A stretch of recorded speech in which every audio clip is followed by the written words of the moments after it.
사랑하는 성도 여러분, 현재 오미크론의 확산세가 무척이나 거셉니다.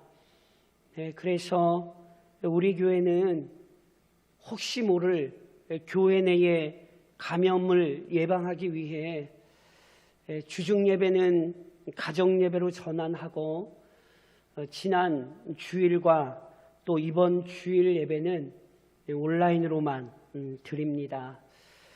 비록 우리의 상황이 어렵지만 우리 믿음의 선배들이 그러했듯이 조금 다시 말해서 언제나 이 땅 위에 개혁교회들이 그러했듯이 고난 중에도 신실하게 하나님을 의지하고 예배하는 교회가 될 수 있기를 간절히 소망합니다. 하나님께서 언제나 자기 백성을 지키고 인도하시니 지금의 어려움도 잘 이겨낼 것이요, 이 모든 고난 뒤에 더 견고한 믿음을 지닌 교회로 성숙할 줄로 믿습니다. 이 시간도 각 가정에서 예배하는 그곳에 우리 하나님의 충만한 은혜가 임하사 우리를 더욱 능력 있게 만드실 줄로 믿습니다. 오늘도 우리가 이러한 우리의 믿음과 소망을 견고히 하고자 오늘 이 본문의 말씀을 함께 살펴보려고 합니다. 본문의 말씀 속에서 오늘의 이 혼란 속에서라도 개혁교회가 명확히 기억해야 할 영광스러운 진리를 되새기려 합니다.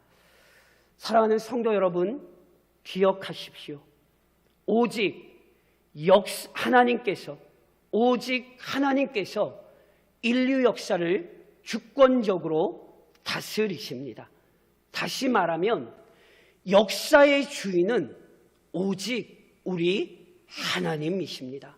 오늘 우리는 이 믿음을 지녀야 하는 것입니다.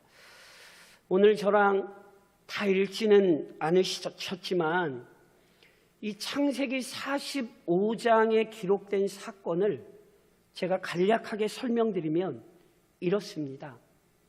어느 날 밤 애굽 왕 바로가 한 꿈을 꾸었습니다. 꿈을 꾸고 난 바로는 이 꿈이 중요하다는 사실을 직감했습니다. 그래서 꿈의 의미를 알아내려고 애굽의 점성술사, 현인들 다 불러 모았습니다. 그리고 자신이 꾸었던 꿈을 알려주는 거죠. 그러나 누구도 바로가 꾸었던 꿈이 어떤 의미인지를 풀어내지 못했습니다. 애굽의 가장 지혜롭다는 사람들을 다 불러 모았지만 누구도 그 꿈을 해석해내지 못했습니다. 당연히 바로를 포함하여 모든 사람들이 답답한 상황일 수밖에 없었던 것이죠.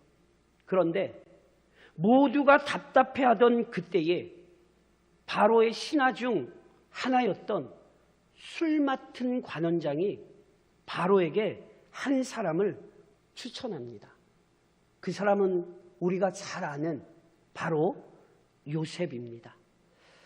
술 맡은 관원장이 바로에게 요셉을 추천했던 이유는 이러합니다. 술 맡은 관원장이요, 이전에 자신이 섬기는 이 바로를 화나게 한 일이 있습니다. 무슨 일로 그랬는지는 모르겠습니다. 어찌됐건 그래서 바로가 화가 나서요, 이 술 맡은 관원장, 자기 신하를 친위대장의 집에 있는 감옥에 가둔 적이 있거든요.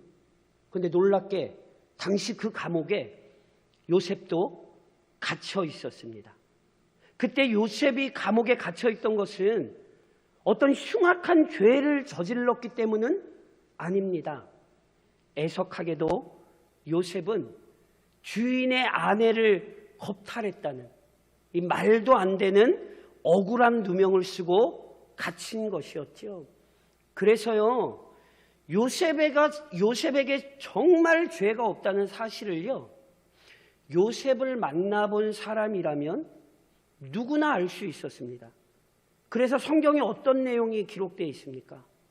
요셉은 감옥에 갇힌 죄수임에도 불구하고 주변 모든 사람의 신임을 얻었고요. 심지어 자신이 갇힌 감옥에서 재반 사무까지 맡아 관리할 정도였어요. 술 맡은 관원장 역시 요셉의 사람됨이 진실하다는 사실을 느꼈어요. 그래서 어느 날 자신이 꾸었던 꿈을요, 아무 부담감 없이 요셉에게 얘기해 주는 거예요. 그리고 요셉 역시 거리낌 없는 사위였기 때문에 그 술 맡은 관원장에게 그 꿈을 해석해 주었던 것이죠. 놀라운 사실은 요셉이 해주었던 꿈 해석이 정확했다는 것입니다. 그래서 요셉이 술 맡은 관원장의 꿈을 듣고 해석해 준 대로요, 술 맡은 관원장에게 그대로 실현되었어요. 그러니까 조금 더 정확하게 말하면요, 요셉이 술 맡은 관원장의 복직을 예고했었거든요. 그런데 그대로 술 맡은 관원장이 복직된 거예요. 술 맡은 관원장의 꿈 해석만 이렇게 된 것이 아닙니다. 다른 사람의 꿈은 듣고 그 사람의 처형을 예고했거든요. 그런데 똑같이 요셉이 해석한 대로 이루어진 거예요. 그러니 이런 일이 이미 있었기에 술 맡은 관원장은 요셉을 바로에게 추천하는 거예요. 요셉이라면 바로의 꿈도 해석할 수 있으리라 판단한 것이지요. 추천을 받은 바로는 곧장 요셉을 불러오도록 명령을 내립니다. 그래서 요셉은 감옥에서 풀려나 바로 앞에 서게 된 것이죠. 막 갈급한 심령으로 실은 요셉을 만난 바로는 요셉을 보자마자 단도직입적으로 그 이유를 알려줍니다. 그것이 창세기 41장 15절에 이렇게 기록되죠. 바로가 요셉에게 이르되 내가 한 꿈을 꾸었으나 그것을 해석하는 자가 없더니 들은즉 너는 꿈을 들으면 능히 푼다 하더라. 요셉아, 내가 내 꿈을 좀 알아야겠다. 그런데 너는 능히 푼다고 하니 그래서 내가 너 불러낸 거다. 그렇게 바로가 얘기하죠. 그때 요셉이 어떻게 답변했는 줄 아십니까? 이어서 창세기 41장 16절에 이렇게 기록됩니다.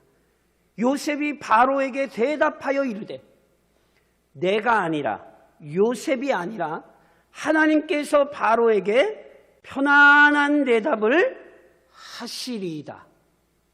바로가 요셉에게 꿈을 이야기하면 누가 답변하는 것입니까? 요셉이 아니라 하나님께서 답변하신답니다. 이 말의 의미를 좀 정확히 이해하셔야 됩니다. 지금 요셉이 하는 말의 의미는요, 단순히 하나님께서 바로의 꿈 정도는 해석해 주실 수 있다, 이런 의미가 아닙니다.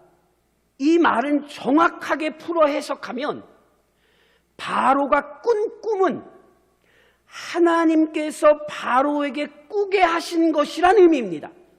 그렇기에 하나님께서 바로에게 꾸게 하셨기에 하나님께서 바로가 꾼 꿈에 대한 해석도 알려주실 수 있다, 이런 의미라는 사실을 아셔야 하는 거예요. 그러면 도대체 왜 하나님께서 바로에게 이 특정한 꿈을 꾸게 하셨습니까? 그것이 아까 저랑 읽은 오늘 본문 25절 아닙니까? 요셉이 바로에게 아뢰되 바로의 꿈은 하나라. 하나님이 그가 하실 일을 바로에게 보이심이니이다.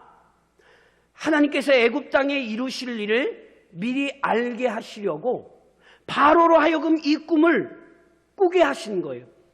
그리고 하나님께서 이제 요셉을 통해 그 꿈의 의미를 알려주시는 거죠.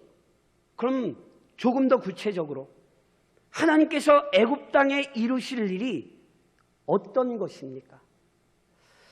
바로가 꾸었던 꿈을 제가 간략하게 좀 설명드리면 이런 것입니다. 바로가 두 개의 꿈을 연이어서 꿉니다.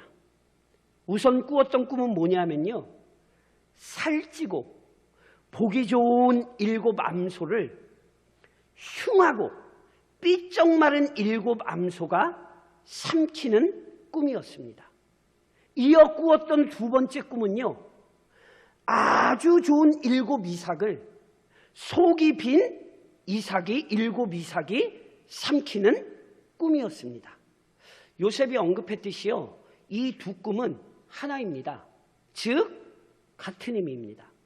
그래서 살찐 7 암소나 좋은 7 이삭은 7년간 이어질 풍년을 의미합니다. 반면 삐쩍 마른 7 암소나 속이 빈 이삭은 역시 7년간 이어질 흉년을 의미합니다. 그런데 보세요. 삐쩍 마른 암소가 좋은 암소를 삼키고 삐쩍 마른 이삭이 좋은 이삭을 삼킵니다. 그 이야기는 먼저는 7년의 큰 풍년이 있을 것이나 그 7년의 풍년이 지나고 나면 그 풍년을 기억할 수 없을 만큼 끔찍한 흉년이 찾아올 것을 예고하는 꿈이었던 거죠. 이 똑같은 내용의 꿈을 2번이나 꾼 것은 이 일이 분명히 이루어질 것이기 때문입니다. 그래서 창세기 41장 32절에서 요셉이 이렇게 얘기해요. 바로께서 꿈을 2번 겹쳐 꾸신 것은 하나님이 이 일을 청하셨습니다. 하나님이 속히 행하시리니, 하나님께서 이 일을 계획하셨기에 신속히 이 모든 일이 이루어질 것입니다. 이처럼 이미 확정되어 신속히 이루어질 일이기에 하나님께서 이 사실을 바로에게 꿈을 통해 알려주신 것이죠. 조금 더 정확하게 말하자면 바로의 꿈을 요셉이 해석하게 하셔서 바로를 포함하여 당시 사람들이 하나님께서 행하실 일을 듣게 하신 것입니다. 그런즉 보십시오. 결국 이것이 어떤 의미겠습니까? 풍년이 어쩌다 찾아오는 게 아닙니다. 흉년 역시 우연히 발생하는 게 아니라고요. 이 모든 일은 하나님께서 세우고 허락하신 계획에 따라 이루어지는 일입니다. 즉 하나님께서 이 땅의 모든 일에 개입하시고 이끌어 가십니다.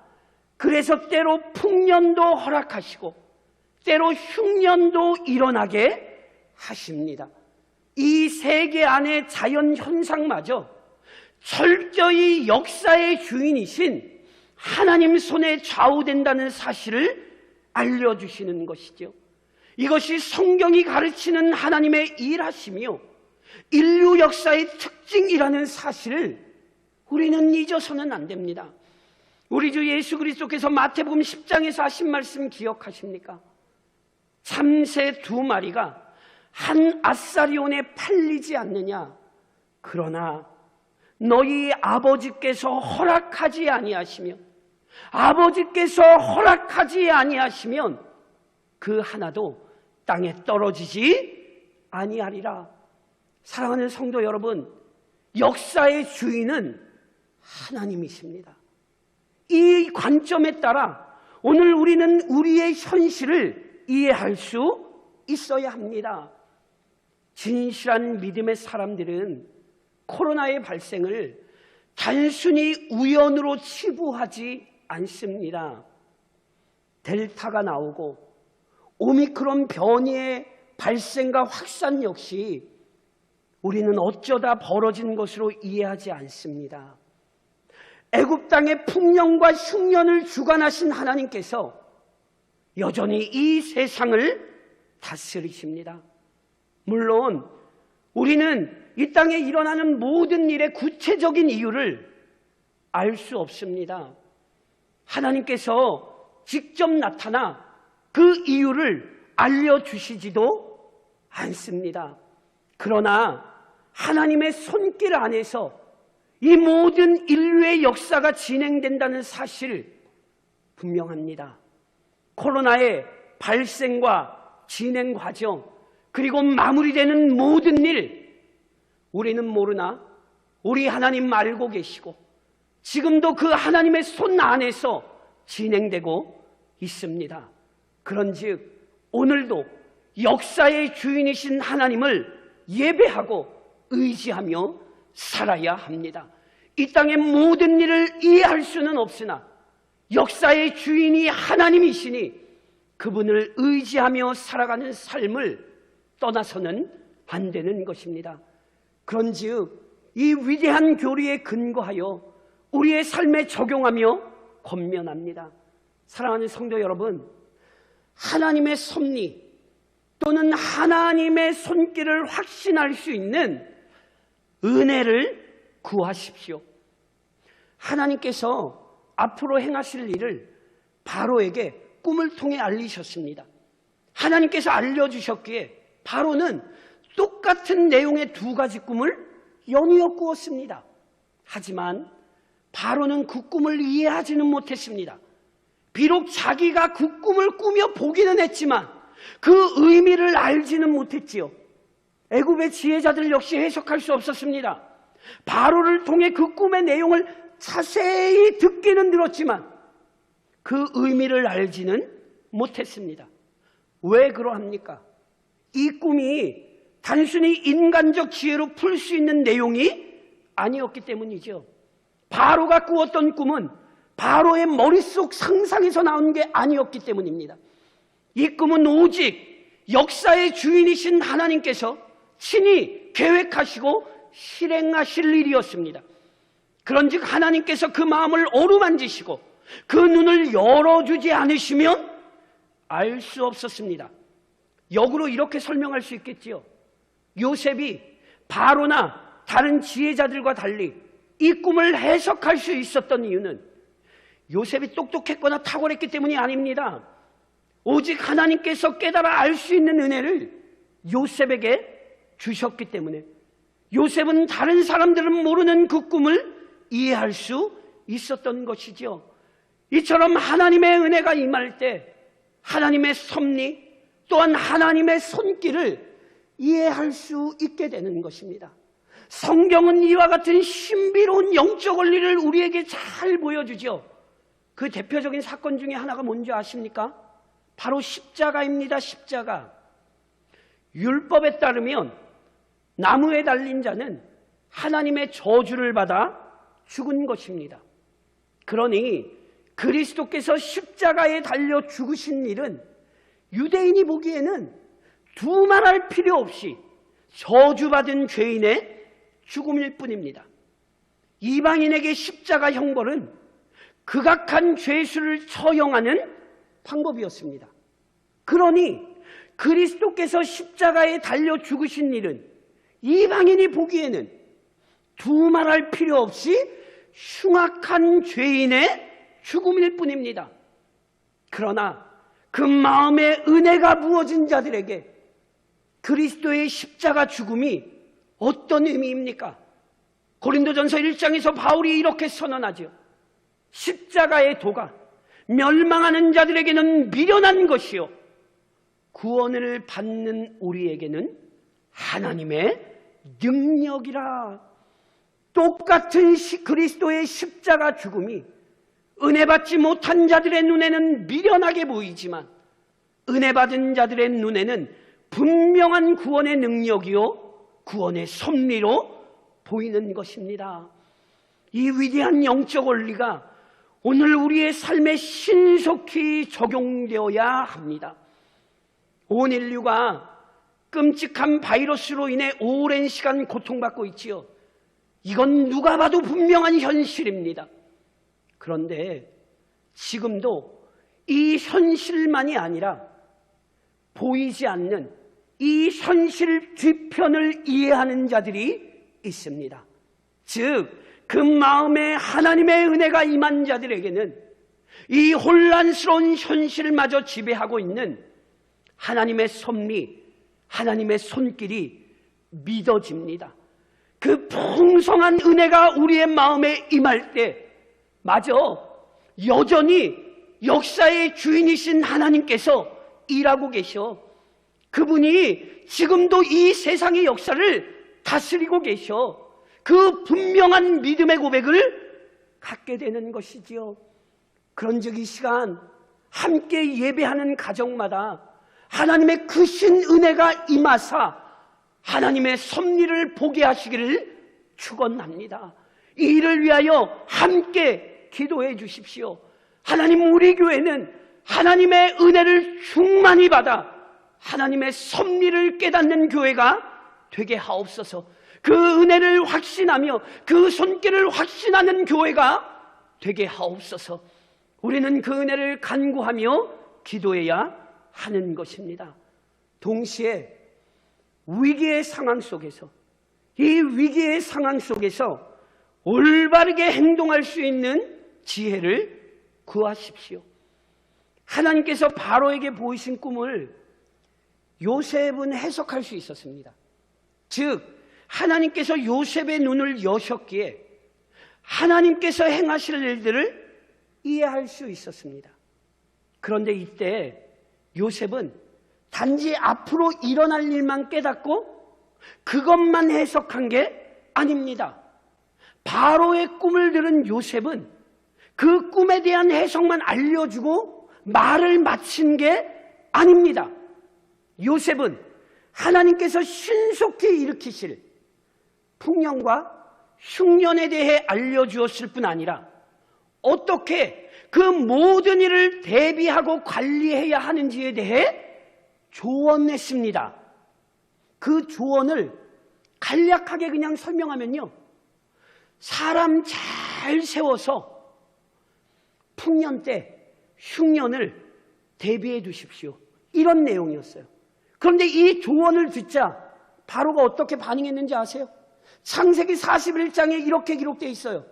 바로가 그의 신하들에게 이르되 이와 같이 하나님의 영에 감동된 사람을 우리가 어찌 찾을 수 있으리요 하고 요셉에게 이르되 하나님이 이 모든 것을 내게 보이셨으니 너와 같이 명철하고 지혜 있는 자가 없도다. 바로가 요셉의 해석을 듣고 감탄하지요. 해석만 듣고 감탄했던 것 아니에요. 요셉이 이후 알려주는 어떻게 대비해야 되는지에 대한 이야기를 듣고는, 그 지혜를 듣고는 또다시 감탄합니다. 그리고 요셉이 이 위기의 때에 가장 적합한 지도자임을 인정하는 거예요. 그래서 아시죠? 바로가 어떻게 합니까? 요셉을 자기 다음 애굽의 최고의 사람으로 세우죠. 그래서 이 요셉을 통해 이 모든 일을 대비했습니다. 명심하십시오. 오늘 우리에게도 하나님께서 주시는 지혜가 필요합니다. 지금 오미크론의 확산이 굉장히 거세지요. 실은 제가 지난 일주일 확진 받고 있으면서, 물론 제가 이제 일주일이 좀 넘었습니다만, 제가 언제 확진자가 해제되는가에 대해 적어도 3번 이상의 변동이 있었습니다. 제가 처음에 확진받은 대로 하면요, 실은 제가 오늘 나와서 설교 못합니다. 제가 처음 해제되는 날짜가 18일이었어요. 그런데 18일에서 15일로 오고 14일로 오고 그리고 딱 일주일로 결정되어 어찌됐건 일주일에 제가 3일 더 집에서 머물고 오늘은 나와서 설교하게 되는 것입니다. 보건소에 전화하면 병원에 전화해서 물어보라 그러고요. 병원에 전화하면 보건소에 전화해서 물어보라 그래요. 지금 방역당국 역시 너무 크게 혼란이 일어나고 있어요. 사람이 참 순식간에 어떻게 대처할지 모르는 일들이 지금 계속해서 일어나고 있다는 것 아십니까? 그래서 사랑하는 성도 여러분, 지혜가 필요해요. 역사의 주인이신 하나님 앞에서 우리의 예배와 믿음을 잘 지키고요, 지역 사회를 위한 사명을 잘 감당할 수 있는 지혜가 오늘 우리에게 너무너무 필요해요. 그런즉 가정에서 예배하는 이 시간 하나님 앞에 지혜를 구하십시오. 그거 아십니까? 우리에게는 분명한 약속의 말씀이 있습니다. 야고보서 1장에 이런 말씀 기억하십니까? 너희 중에 누구든지 지혜가 부족하거든 모든 사람에게 후히 주시고 꾸짖지 아니하시는 하나님께 구하라. 그리하면 주시리라. 여기 지혜라고 하는 건요, 머리 똑똑한 게 아닙니다. 야고보서가 얘기하는 지혜란 시험을 만났을 때의 지혜입니다. 코로나19라는 시험을 만났을 때 우리에게 너무너무 중요한 지혜가 필요한데, 그 지혜, 역사의 주인이신 하나님께서 주실 수 있습니다. 이 모든 일을 다스리고 통치하시는 하나님께서 이 위기 때에 우리에게 지혜를 주실 수 있습니다. 그분이 시험 중에 있는 교회에게 지혜를 주신다 약속하셨습니다. 그러니 가정에서 더욱 간절히 기도하십시오. 이 어려움 이겨낼 수 있도록 지혜를 구하십시오. 특별히 임직투표를 앞두고 있습니다. 하나님께서 교회와 또 세워질 임직자들에게 지혜를 주셔서 코로나 이후에 개혁교회로서 이 땅 위에서의 사명을 우리 교회가 잘 감당할 수 있도록 하나님 우리를 이끌어 달라고, 우리에게 더 풍성한 지혜를 달라고 온 교회가 함께 기도해야 할 때입니다. 또 하나, 하나님께서 이루어내실 선한 결과를 기대하십시오. 하나님께서는 앞으로 행하실 일을 미리 알려주셨습니다. 그랬기에 바로는 앞으로 있을 풍년과 흉년을 알 수 있었지요. 더 나아가 하나님께서 지혜를 주신 요셉을 지도자로 세워 이 모든 일에 대비할 수 있었습니다. 이로써 바로가요, 자기 나라 사람들, 애굽 사람들만 살린 게 아닙니다. 당시 고대 근동에 흉년으로 인해 죽어가던 수많은 생명을 구하게 됩니다. 이 사실이 무엇을 알려줍니까? 역사의 주인이신 하나님께서는 긍휼하십니다. 하나님께서는 이미 흉년이 일어나기 전에 그 모든 일들을 대비하게 하셔서 연약한 인생들이 생명을 유지할 수 있도록 하나님 은혜 주셨습니다. 잊지 마십시오. 지금도 하나님께서 이 땅에 은혜를 주십니다. 제가 누누이 말씀드린 것처럼 백신, 치료제, 이건 역시 하나님의 일반 은총입니다. 저는 과학자가 아니지만 나름대로 그런 생각이에요. 오미크론 변이가 오히려 치명률은 낮추죠. 확산세는 거세지만 오히려 오미크론 때문에 죽어가는 사람들이 줄어가고 있다는 것은 과학적 통계입니다. 오미크론의 변이 사람이 만들었습니까? 아니요. 사람이 만들어내지 않았어요. 그거 저는 분명 하나님의 섭리라 확신합니다.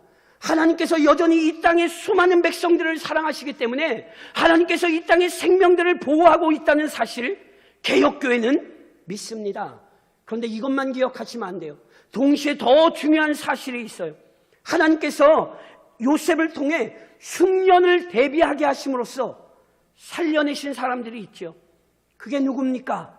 바로 야곱과 그의 가족입니다. 다시 말하면 이스라엘 백성이지요. 그래서 요셉이 형들이 기근으로 인하여 애굽의 곡식을 구하러 왔을 때 자기 형들에게 자신의 신분을 밝히며 창세기 45장에 요셉이 뭐라고 얘기하는 줄 아세요? 하나님이 큰 구원으로 당신들의 생명을 보존하고 당신들의 후손을 세상에 두시려고 나를 당신들보다 먼저 보내셨나니 그런즉 나를 이리로 보낸 이는 당신들이 아니요 하나님이시라. 역사의 주인이신 하나님께서는 요셉이 자기 형들에게 팔려가는 비극적인 일 속에서도 앞으로 찾아올 기근에서 자기 백성을 살려내기 위한 일을 준비하고 계셨습니다. 오늘도 교회를 향한 하나님의 자비로운 손길이 이 세상 안에 펼쳐지고 있습니다. 하나님께서 지금도 이 모든 일을 통해 오히려 그의 교회를 새롭게 하십니다. 끔찍한 기근 속에서도 하나님께서 이스라엘 백성들을 살려내셨듯이 현재 코로나19의 괴로움 속에서도 하나님께서 그의 교회를 새롭게 하실 줄 믿습니다. 역사의 주인이신 하나님께서 선하시니 그분이 선한 결과를 만들어내실 줄 우리는 믿습니다. 그러므로 사랑하는 교회요, 사랑하는 개혁교회요, 역사의 주인이신 하나님을 기억하고 그분의 선한 결과를 기대하며 믿음을 잃지 말고 은혜를 간구하며 이번 한 주간도 살아내시기를, 오늘도 우리를 주관하며 다스리시고 역사를 주관하시는 우리 주 예수 그리스도의 이름 받들어 권면드립니다.